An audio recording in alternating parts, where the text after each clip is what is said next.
Welcome to The Spider's Web. The Spider's Web is a podcast that weaves together humor and knowledge in bite-sized episodes. I'm joined every week by The Soul Vacation, and I'm Spider Theory. Let's get started.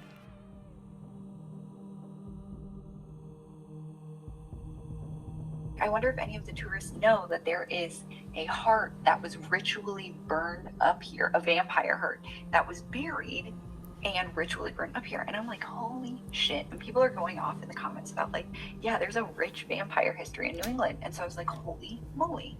And I wanted to look it up. I found this story about this young lady. Let's see how old she was. I don't know how old she was. But I'm imagining she's a young woman because she lives at home with her parents and her family. This is in Rhode Island, right at the turn of the century, like 1892, which is pretty late. Like when you think of the Salem witch trials, like I always think of like the 1700s, but to think that they were still doing similar superstitions all the way up into 1892. I mean, do you not remember them burning the Harry Potter books when they came out? It is continuing. The books are representational of people. If they could, they would.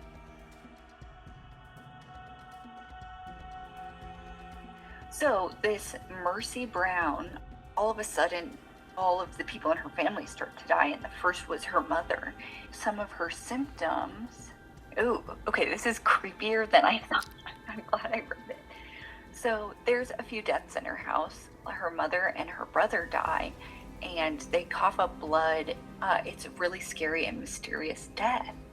And eventually, Mercy Brown passes away too.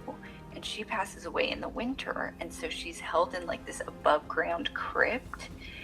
Folklore starts to go around in the town that one of the dead is a vampire. So this family's all dead, and they think that one of them is still a vampire. So they go and they take apart her crypt, and because it is so cold, she did not decompose.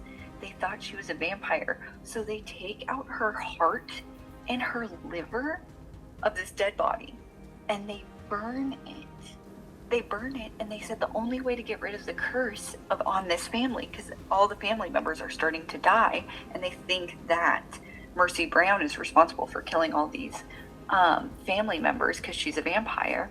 They have the littlest brother, after they burn the heart and the liver of Mercy Brown, they have him drink the ashes, and he dies 2 months later.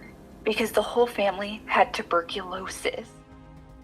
Why did they? But I'm confused why they thought she was, like, they didn't just open the tomb and think she was a vampire. It led to them thinking her specifically.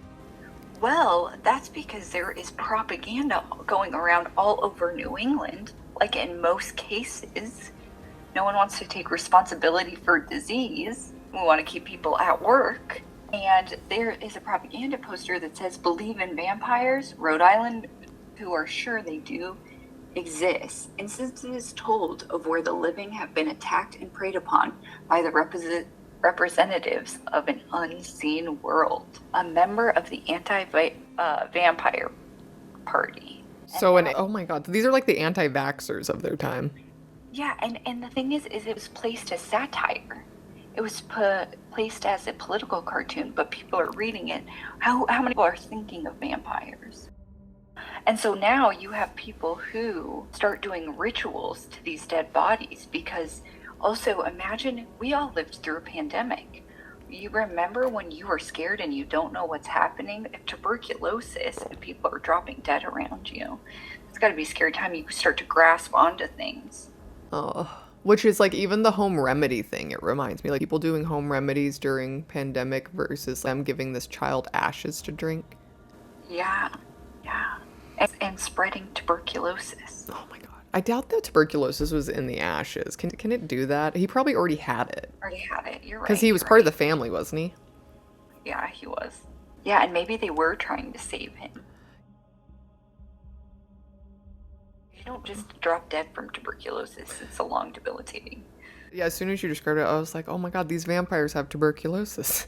But how many, maybe that's where, I mean, we've talked about this in our vampire episode, our Vlad the Impaler episode, like a lot of the reasons people attributed vampirism even to him was like he had a disease that gave him symptoms that seemed otherworldly, or like, and they involved blood, and I think it just blows people's minds and they can't fathom it, so it has to be something mystical. Wild. Yeah, so I thought that was So wait, they took crazy. this heart and then they buried it in Woodstock? Everywhere. They were doing it everywhere. Oh, you mean this was just a thing? Vampire hearts were being buried. I thought this was a single story of this woman, but this was like, And all the way up here in Vermont, Frederick Ransom died of tuberculosis in February again at the age of 20. oh, And his father was worried that Ransom would attack his family, so he had him exhumed and his heart burned in a blacksmith forge. Ransom was a Dartmouth College student from a well-to-do family, and it was unusual that he should fall victim of the vampire panic, which was most common among less educated communities. So it was that whole ad that they were taking out in the paper, viewing it as satirical. thank you for listening to the Spider's Web podcast. You can find links to most of the things we talked about in the show notes. And if you'd like to follow me on TikTok or Instagram, I'm Spider Theory, and you can find The Soul Vacation on TikTok and Instagram at The Soul Vacation. Thank you so much for joining us, and we'll see you next time.